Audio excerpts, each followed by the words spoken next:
ก็พลิกตัวขึ้นทำอาการดังหนึ่งว่าเพิ่งตื่นพลิกตัวขึ้นมาแล้วก็กลับลงนอนต่อไปอีกพลิกตื่นขึ้นมาแล้วแต่ยังไม่ลุกเด็กคนใช้เห็นเล่าปีทรมานอยู่ช้านานดังนั้นก็คือยืนเฝ้าอยู่ปลายเท้าสงบเสงี่ยมเด็กเห็นเช่นนั้นนี่ก็ให้เวทนาเล่าปีจะไปปลุกของเบ้งให้ตื่นเล่าปีก็ห้ามว่าโอ้เจ้าอย่าทำวุ่นวายเลย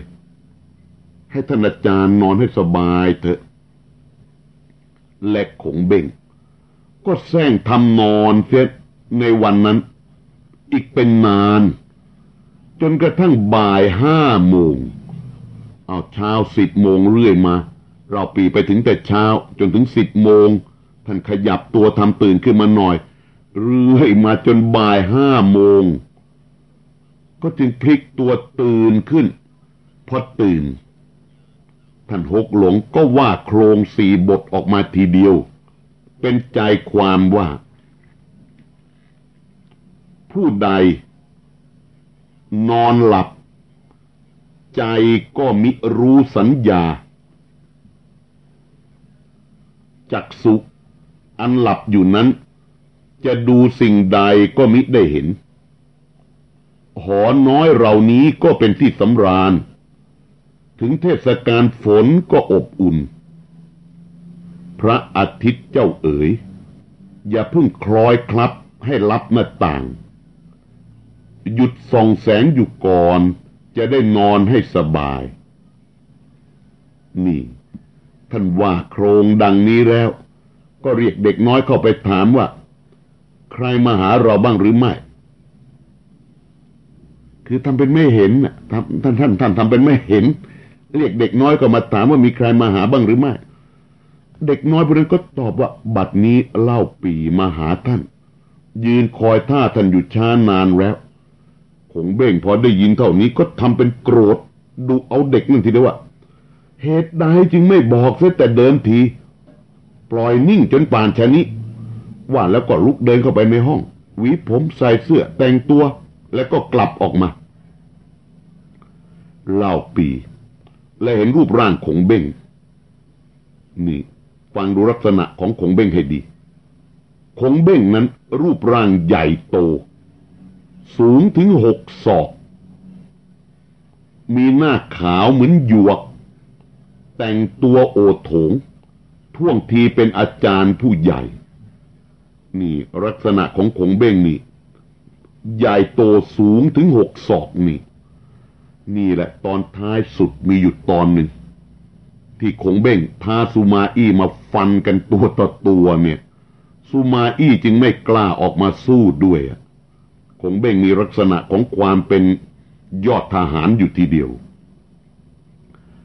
เอาเราปีเห็นลักษณะของเบ้งท่วงทีเป็นอาจารย์ผู้ใหญ่ทีเดียวก็เข้าไปคำนับแล้วก็พูดว่าข้าพเจ้าตั้งใจมาหาท่านบัดเนี้ยเพราะมีความปรารถนาจะขอสติปัญญาท่านด้วยแผ่นดินทุกวันนี้เป็นจราจรจวนจะสาบสูญอยู่แล้วตัวข้าพเจ้านี้เป็นเชื้อวงพระเจ้าเฮียนเต้แต่ถ้าว่ามีสติปัญญาน้อยแล้วก็เป็นชาวบ้านนอกอยู่เมืองตุ้นกวนแจ้งว่าท่านเป็นผู้มีสติปัญญาปรากฏกระเริกเสมือนเสียงฟ้าข้าพเจ้ามีความยินดีได้มาคำนับท่านถึง2 ครั้งแล้วก็มิได้พบจึงเขียนหนังสือฝากไว้หวังให้ท่านแจ้งเหล่าปีก็บอกกล่าวดังนี้ของเบ้งก็ตอบว่าข้าพเจ้าเห็นในหนังสือนั้นก็แจ้งอยู่แต่ข้าพเจ้าคิดว่าตัวเองยังหนุ่มนักอีกทั้งสติปัญญาความคิดก็อ่อนครั้นจะไปทำราชการด้วยท่านก็จะเสียการของท่านไปเล่าปีฟังของเบ้งเจรจาถ่อมตัวดังนั้นก็จึงว่าซึ่งท่านว่าสติปัญญาอ่อนนั้นข้าพเจ้าก็แจ้งอยู่แล้วด้วยสุมาเต็กโชและชีซีได้บอกให้รู้ทุกประการนี่เราปีตอบด้วยคำเนี้ยที่ว่าสติปัญญาอ่อนนั้นข้าพเจ้าก็แจ้งอยู่แล้ว ด้วยสุมาเต็กโชและชีซีได้บอกให้รู้ทุกประการขอท่านได้เมตตาอย่าบิดพริ้วเลยจงช่วยข้าพเจ้าทนุบำรุงแผ่นดินด้วยเถิดคงเบ้งได้ฟังดังนั้นก็จริงว่าซึ่งท่านให้ข้าพเจ้าไปช่วยคิดอ่านทำราชการนั้นความคิดท่านนะจะทำประการใดจงชี้แจงให้ข้าพเจ้าแจ้งก่อนเหล่าปีได้ฟังนี้ก็ขยับเข้าไปใกล้คงเบ้งและก็พูดว่าทุกวันนี้พระเจ้าเฮียนเต้ได้ครองราชสมบัติก็จริงแต่ก็มีศัตรูกระทำหยาบช้าต่างๆก็เป็นที่รู้กันทั่วอยู่แล้วข้าพเจ้ามีใจเจ็บร้อนด้วยการแผ่นดินนักจึงไปเที่ยวแสวงหาผู้มีสติปัญญาที่จะช่วยคิดอ่านกำจัดศัตรูราชสมบัติเสียให้จงได้ก็ยังมิสำเร็จด้วยผู้คนทั้งปวงนั้นก็ซ่องสุมไว้ได้พร้อมแล้วจึงมาหาท่านทางนี้หวังแค่ช่วยทนุบำรุงจงเอ็นดูข้าพเจ้าด้วยเถิด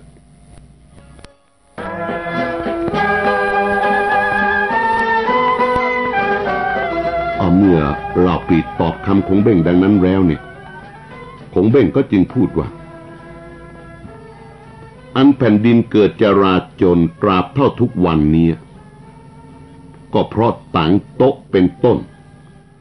ฝ่ายโจโฉเรา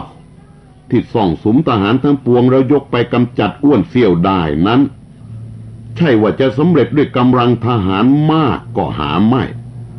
ทหารโจโฉน้อยกว่าอ้วนเสี่ยวเสียอีกและอาจสามารถทำการใหญ่หลวงสำเร็จทางนี้ก็เพราะปัญญาและความคิดของตัวนี่อย่างน้อยคงเบ้งเองก็ยกย่องโจโฉว่าโจโฉกระทำการสำเร็จนี่ก็เพราะปัญญาและความคิดของตัวคือของโจโฉถึงแม้ทว่าโจโฉเป็นคนชั่วมิได้มีความกตัญญูต่อพระเจ้าเฮียนเต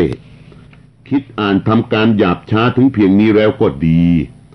ก็ยากที่จะกำจัดโจโฉได้โดยง่ายนี่ท่านอาจารย์ฮกหลงมังกรหลับลืมตาตื่นขึ้นเท่านั้นท่านก็สาธยายกิจการบ้านเมืองต่างๆได้ชัดแจ้งรู้ตลอดคงเบ่งกล่าวต่อไปว่าฝ่ายซุ่นกวนอันเป็นเจ้าเมืองกังตังนั้นเราถึงจะมีกำลังน้อยก็เหมือนมีกำลังมากด้วยอาณาประชาราษฎรทั้งปวงรักใคร่เป็นน้ำหนึ่งใจเดียวกันท่านอย่าพึงประมาทแก่ซุ่นกวนควรที่จะรักใคร่เป็นไมตรีต่อกันอันเมืองเกงจิ๋วนั้นเราก็เป็นเมืองหน้าศึกเหมือนศัตรูมีอยู่รอบทั้งสี่ด้านถ้าผู้ใดมีสติปัญญาสามารถก็จะรักษาได้และเมืองนี้นานไปก็จะได้แก่ท่านฮกหลงพยากรณ์เลยเกงจิ๋วนี่นานไปก็จะได้แก่ท่านคือจะได้แก่เล่าปีฟังกันต่อไปฟังท่านฮกหลงว่าต่อไปและเมืองเสฉวนเล่าก็เป็นหัวเมืองใหญ่มั่งคั่งก็ได้ทรัพย์สมบัติเป็นอันมากและครั้งพระเจ้าฮั่นโกโจก็ตั้งตัวได้ในเมืองนั้นก่อนในเสฉวนนั้นบัดนี้เหล่าเจียงเจ้าเมืองเสฉวนก็เป็นคนโลเลอยู่หาแน่นอนไม่แล้วก็มิได้อารีรอบคอบที่จะปลูกเลี้ยงทหารถึงจะมีสมบัติดังเมืองฟ้าก็นับวันจะสาบสูญบัดนี้ทหารทั้งปวงก็คอยทีจะเอาใจออกหากอยู่ตัวท่านก็เป็นเชื้อพระวงศ์พระเจ้าเฮียนเต้แล้วก็ประกอบไปด้วยสติปัญญาอันรอบคอบถ้าจะคิดเอาเมืองเกงจิ๋วแล้วเสฉวนก็จะได้โดยง่ายแต่ทว่าได้แล้วจงทำไมตรีให้รอบคอบต่อหัวเมืองทั้งปวงอันซุ่นกวนนั้นก็จะได้เป็นที่พำนักของท่านไปจะได้ตั้งธนุบำรุงทหารให้พร้อมมูลถ้าเห็นแผ่นดินระส่ำระสายแล้วเมื่อใด จะได้คิดอ่านทำการสืบไปได้สะดวกฝ่ายอาณาประชาราษฎรทั้งปวงก็จะมีใจรักใคร่ท่านเป็นอันมากซึ่งท่านมีความปรารถนาจะให้ช่วยทนุบำรุงนั้นข้าพเจ้าก็สั่งสอนให้ได้ตามสติปัญญาแต่เพียงนี้แม้ท่านมีความอุตสาห์กระทำตามถ้อยคำของข้าพเจ้าก็จะสำเร็จตามความปรารถนาของท่านคงเบ่งสนทนาด้วยเราปีดังนี้แล้วคือพูดชี้แจงแผนการทั้งสิ้นให้ฟังเนี่ยมันกอบไปด้วยการที่จะต้องเริ่มต้นด้วยเราปีต้องกระทำดีโดยทุกประการละแล้วคงเบ่งก็เรียกให้เด็กรับใช้น่ะหยิบแผนที่เมืองเสฉวนออกมาอันนี้หัวเมืองขึ้น50หัวเมืองเอามาแขวนให้ดูนี่ท่านหกหลงท่านมังกรหลับผู้อื่นดอกว่าท่านหลับแต่ท่านรู้โดยตลอดบ้านเล็กๆที่อยู่พอตัวแต่มีแผนที่เมืองเสฉวนไว้พร้อมชะนี้เราย้อนนึกไปถึงเกือบ 2,000 ปีนู้นน่ะมันยากง่ายเพียงไรประการใดกันนะเราคงเบ่งให้เด็กเอาแผนที่เมืองเสฉวนมาแขวนให้ดูแล้วคงเบ่งก็จึงพูดว่าถ้าท่านมีความอุตสาห์พยายามคิดอ่านทำการให้ได้เมืองเสฉวนนี้แล้วก็จะได้เป็นใหญ่สมความปรารถนานี่คงเบ่งวางแผนให้ดังนี้เล่าปีได้ฟังคงเบ่งว่าดังนั้นเนี่ยก็จึงพูดว่าซึ่งท่านมีความเมตตาสั่งสอนแนะนำให้ข้าพเจ้ามีความยินดีนักสว่างในดวงใจดุจว่าพระอาทิตย์มีปริมณฑลอันปราศจากเมฆส่องสว่างไปทั่วโลกแต่ถ้าว่าเมืองเสฉวนและเมืองเกงจิ๋วนั้นก็เป็นเชื้อสายญาติวงศ์ของพระเจ้าเฮียนเต้ถ้าข้าพเจ้าจะคิดทำการเอาเมืองทั้งสองนี้ก็เสมือนหนึ่งเป็นขบฏต่อแผ่นดินดังคนหากตัญญูมิได้นี่คือจุดยากเข็ญประการหนึ่งที่คงเบ่งจะเข็นเล่าปีขึ้นสู่บัลลังก์ทองเนี่ยมันยากตรงนี้ติดที่นี่คงเบ่งได้ฟังเล่าปีพูดชนี้ก็จริงว่าท่านว่าทั้งนี้ก็ชอบอยู่แต่เราพิเคราะห์เห็นว่าเล่าเปียวคนนี้อายุจะไม่ยืดยาวสืบไปฝ่ายเล่าเจียงแห่งเสฉวนนั้นเราก็เป็นคนโลเลหาที่มั่นคงไม่ทั้งอาณาประชาราษฎรก็มิได้รักใครถึงว่าท่านมีความกตัญญูต่อพระเจ้าเฮียนเต้จะมิคิดร้ายต่อคนทั้งสองนี้ก็ดีนานไปก็จะเกิดอันตรายแก่คนทั้งสองนี้เองและเมืองทั้งสองนี้ก็จะได้แก่ท่านเป็นมั่นคงและคงเบ่งว่ากล่าวทั้งนี้ด้วยเหตุพิเคราะห์เห็นโดยตำราละว่าต่อไปภายหน้าเนี่ยเล่าปีจะได้เป็นใหญ่อยู่ก๊กหนึ่งโจโฉก๊กหนึ่งซุนกวนอีกก๊กหนึ่งเป็น3ก๊กชนิดและบรรดาคนจีนทั้งปวงจึงพากันนับถือคงเบ้งว่ามีปัญญารู้ตำราดูตลอดไปถึงการภายหน้าเป็นที่สรรเสริญมาตราบเท่าทุกวันนี้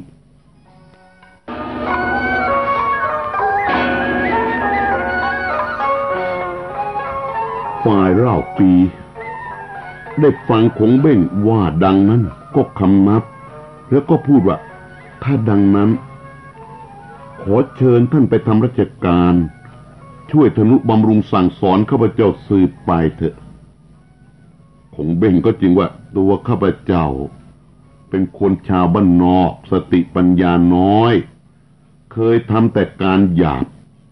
ซึ่งจะไปทำราชการสั่งสอนท่านนั้นเป็นการที่ละเอียดสุขุมนักเห็นจะทำไปมิได้ก็จะเสียการของท่านหกหลงทอมอยู่ชะนี้รอบปี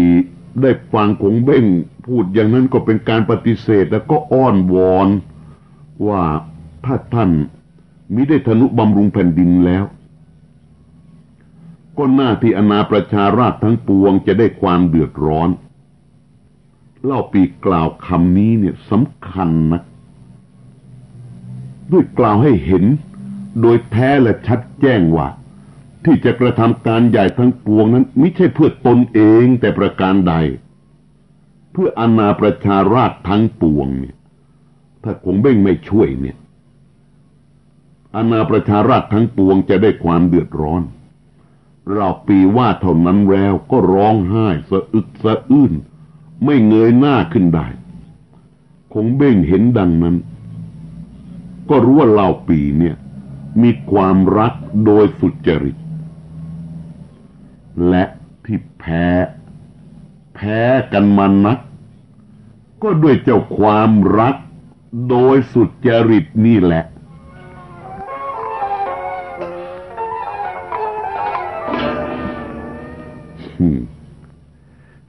คงเบ้งรู้ว่าเราปีนี้มีความรักในตนโดยสุจริตเนี่ยก็จริงว่าถ้าท่านมีความรักใคร่ข้าพเจ้ามั่นคงอยู่แล้วก็อย่าร้องไห้วิตกไปเลยตัวข้าพเจ้าก็จะไปทำราชการด้วยธรรมถึงแม้ว่าข้าพเจ้าจะเป็นประการใดก็ดีก็จะช่วยทนุบำรุงตามสติปัญญาคงเบ้งรับคำเล่าปีได้ฟังคงเบ้งรับปากรับคำเช่นนั้นก็มีความยินดีนะก็เรียกเจ้าน้องร่วมสาบานทั้งสองกวนอูเตียวหุยเข้ามาให้คำนับแล้วก็เอาแพร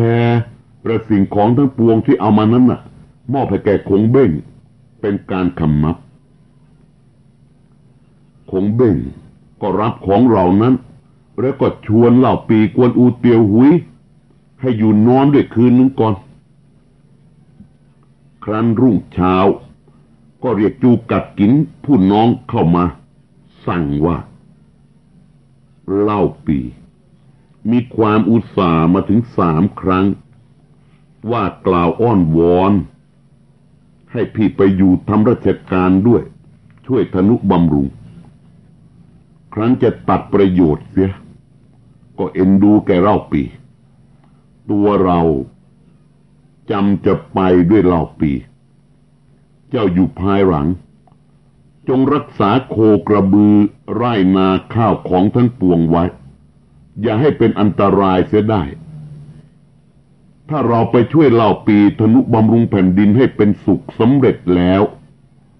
จะกลับคืนมาหากินด้วยกันเหมือนดังเก่านี่ถ้อยคำของคงเบ้งก่อนที่จะออกไปสู่โลกภายนอกว่ากันอย่างนี้ออกไปสู่ยศถาบรรดาศักดิ์นี่วางไว้อย่างนี้ก่อนเลยทีเดียวเสร็จงานแล้วจะกลับมาอยู่อย่างเดิมครั้นคงเบ้งสั่งเสียจูกัดกินผู้น้องเสร็จแล้วเหล่าปีกวนอูเตียวหุยก็คำนับลาจูกัดกินแล้วก็พาคงเบ้งคือจูกัดเหลียงฮกหลงคงเบ้งมาณเมืองซินเอียแล้วเล่าปีก็กระทำคารวะเลี้ยงดูคงเบ้งตั้งเป็นที่อาจารย์ผู้ใหญ่กินข้าวร่วมสำรับกันเป็นที่ปรึกษากิจการทั้งปวง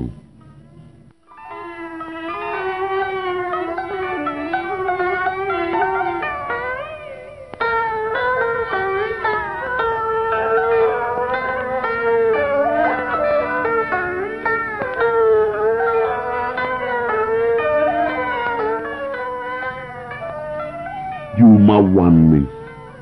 คงเบ้งก็ว่าแกเล่าปีว่าบัดนี้โจโฉขุดสระใหญ่ไว้สระหนึ่งชื่อว่าเฮียนหมูตี้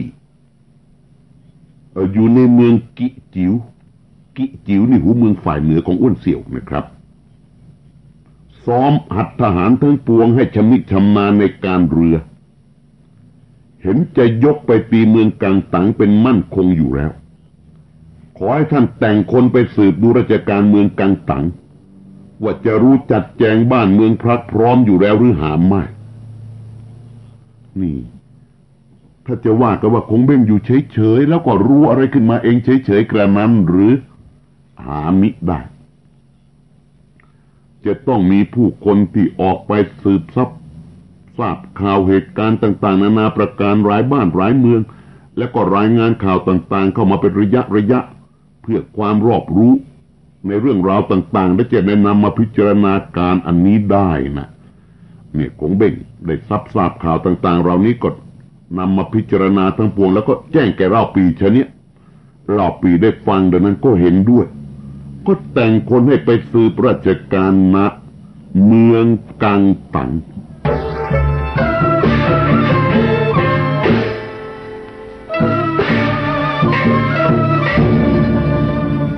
เรื่องราวของสามก๊กเรียกกันว่ามาถึงตอนที่ท่านรอคอยกันแล้วล่ะนะครับเอากันย่อๆว่าตอนนี้เหล่าหยวนเต้ปีได้ตัวคงเบ้งมาอยู่ด้วยแล้ว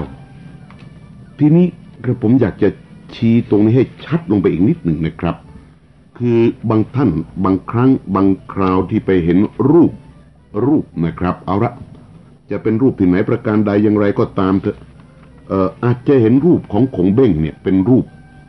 คนเล็กๆคือเรารู้ว่าบางทีเราก็ไปนึกลักษณะเอาว่าคงเบ้งต้องเป็นคนรูปร่างเล็กอย่างนั้นนะครับคงเบ้งนี่สูง6 ศอกนะครับนี่คงเบ้งรูปร่างใหญ่โตสูงถึง6 ศอกสีหน้าขาวเหมือนหยวกแต่งตัวโอโถงท่วงทีเป็นอาจารย์ผู้ใหญ่เอาละตรงอื่นก็เว้นไปมาเอาตรงรูปร่างใหญ่โตสูงถึง6 ศอกนะครับนี่ลักษณะของเบ้งนี่เราต้องรู้จักลักษณะเขาไว้นิดนึงกวนอูก็6 ศอกเอาจูล่งนี่สูงเลยหลังม้าแต่ม้าตัวนั้นจะสูงแค่ไหนก็ตามเถอะนะครับถ้าเรารู้ลักษณะของเบ้งอย่างนี้แล้วนี่รูปร่างใหญ่โตสูง6 ศอกก็พอจะนึกได้ออกในตอนปลายที่คงเบ้งท้าซูมาอี้มารบกันเนี่ยจะเอากันรูปไหนแบบไหนด้วยอาวุธอย่างไรได้ทั้งนั้นว่ากันง่ายๆซูมาอี้ขยันอันนี้เราพูดกันถึงรูปร่างของคงเบ้งไว้นิดหนึ่งคงเบ้งมาอยู่กับเราปีแล้วก็ได้เริ่มกล่าวชี้แนะให้มองไปทางกังตังนู่นโดยบอกกล่าวเสร็จเลยทีเดียวว่าโจโฉขุดสระใหญ่เข้าไว้ในเมืองกีจิ๋วซ้อมทหารให้ชำนาญในการเรือสระนั้นต้องใหญ่มากทีเดียวจึงจะเป็นที่ฝึกของเราทหารเรือกันได้นี่เราปีก็ส่งคนไปสืบความเมืองกังตังละเรื่องราวกังตังนั่นก็เป็นเรื่องของน้องซุนกวนถูกฆ่าตายแล้วก็เกิดเหตุวุ่นวายกันขึ้นเป็นหลายประการนี่แล้วในที่สุดเนี่ยนางคิวหยินผู้เป็นภรรยาของซุนเซียงน้องซุนกวนเจ้าเมืองตันเอียงที่ถูกฆ่าตายแล้วเนี่ยก็ให้คนไปเรียกหาซุนโกเปาเอ๋งมาบอกกล่าวให้รู้แจ้งเรื่องขึ้นไปให้ซุนกวนทราบนางคีหูหยินผู้เป็นภรรยาของซุนเซียงครั้นแจ้งเรื่องราวให้กับซุนโกเปาเอ๋งซึ่งเป็นคนเก่าของซุนเซียงทราบเรื่องราวแล้ววันรุ่งขึ้นนางชีหูหยินก็ไปหาซุนโกเปาเอ๋งให้เข้ามาแอบที่ริมเตียงนอนแล้วก็แต่งโต๊ะเส้นวักสามีตามประเพณีเสร็จแล้วคือตอนนี้อีหลำเนี่ย คิดที่จะบังคับให้นางเป็นภรรยาน่ะนางก็ขอความช่วยเหลือจากซุนโกเปาเอ๋งเนี่ยเอามาซ่อนตัวไว้แล้วเนี่ยเสร็จแล้วคือนางขอทุเรากับอีหลำเข้าไว้นี่บัดนี้ก็เรียกว่าจะยินยอมละอาบน้ำแต่งตัวทำกริยาประดุจว่ามีความยินดีที่จะมีสามีใหม่ฝ่ายอีหลำครั้นรู้ว่านางชิวหยินแต่งโต๊ะเส้นสามีแต่งตัวคอยท่าอยู่ครั้นเวลาค่ำนางชิวหยินก็ให้ไปเชิญอีหลำมากินโต๊ะแล้วก็แซงรินสุราให้เสพจนเมาแล้วก็ทำเป็นประหนึ่งรักใคร่ประคองตัวเข้ามาข้างในซุนโกเปาเอ๋งที่ซ่อนอยู่ที่เตียงนะถอดดาบแล้วก็วิ่งเข้ามาฟันอีหลำถึงแก่ความตายแล้วนางชีวินก็ให้คนไปบอกใต้อ้วนว่าวันนี้เป็นวันดีนี่นางชีวินกำจัดศัตรูของสามีได้คนนึงละอีกคนหนึ่งนี่ใต้อ้วนนี่นางก็ทำเป็นให้คนไปเชิญใต้อ้วนว่าวันนี้เป็นวันดีขอเชิญแต่มากินโต๊ะใต้อ้วนก็สำคัญว่าจีนก็ใจก็คิดไปละก็รีบมาทีเดียวครั้นมาถึงเข้าไปข้างในซุนโกเปาเองก็จับตัวฆ่าเสียอีกคนหนึ่งเป็นอันว่าเจ้าคนทั้งสองนี่ถูกฆ่าตายและซุนโกเปาเองก็คุมฐานรีบไปจับบุตรภริยาสมัครพรรคพวกอีหลำไต่อ้วนฆ่าฟันเสียสิ้นนางชีหูหยินนั้นก็ให้ตัดศีรษะอีหลำไต่อ้วนไปเส้นคำนับไว้ที่หน้ากุฏศพของสามี